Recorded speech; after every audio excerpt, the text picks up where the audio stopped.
I suppose you could call this a replication study because they did have that one small study forever ago that showed an increase in DHT. Yep.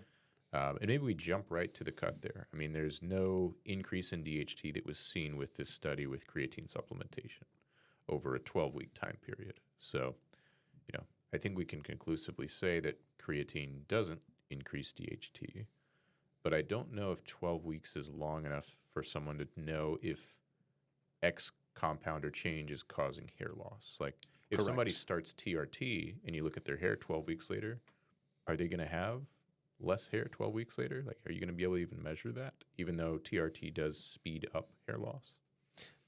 No, you're not.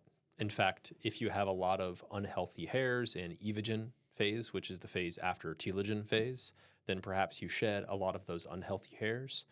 The stem cell is still there, and you have new healthy hairs ready to come through, but they have not started to come through, so you don't detect them any. Even if you do, pictures and analysis of hair density and thickness and quality, this really needs to be at least a six-month study, if not longer, unfortunately. Yeah. I mean, if we're looking at like just being thorough hair regrowth, I mean, you can see that in 12 weeks in some of the studies on average, but hair loss is a much slower process. It's sort of insidious and people don't really notice it until they've lost a significant amount.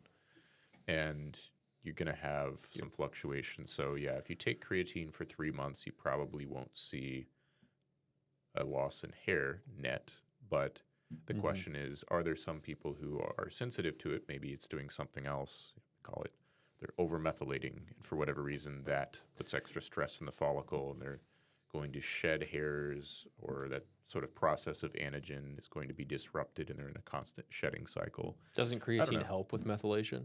Yeah, I said over-methylation. Oh, yeah. Over-methylating. Yeah.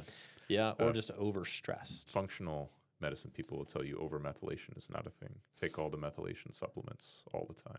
Yeah. I mean, if you did a study like this, even just for 12 weeks, and you gave people minoxidil versus placebo, would you see a difference? Absolutely. But I don't think people are saying creatine causes the hair loss because it's the opposite of minoxidil sulfate.